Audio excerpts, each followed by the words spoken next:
Oh, ito naman, good vibes under the sea. Ang kakaibang pagsisid ng isang lalaki.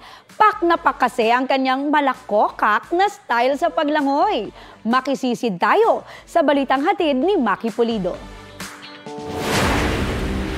Ito ang free dive na sa pagsisid ay di ka magsisisi, lalo na kung itong si Russell Llarena ang inyong kasama. Magaling nang sumisid, tila nangingiliti pa ang bawat pilantik dahil imbes na paganon, paganon. At ang tawag daw dyan, frog kick.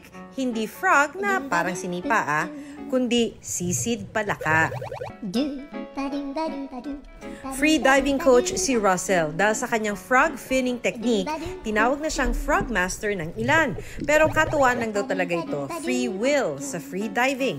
Natatawa nga ang kanyang mga kasama tuwing ginagawa niya ang kakaibang estilo.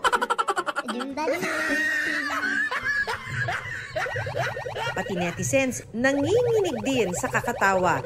Pero wag bastang subukan at baka pulikatin, mas mabuting magpaturo muna para ligtas ang paglangoy. Maki Pulido nagbabalita para sa GMA Integrated News. Kapuso, para sa mga maiinit na balita, mag-subscribe sa GMA Integrated News sa YouTube. Sa mga kapuso naman abroad, subaybayan nyo kami sa GMA Pinoy TV at sa www.gmanews.tv.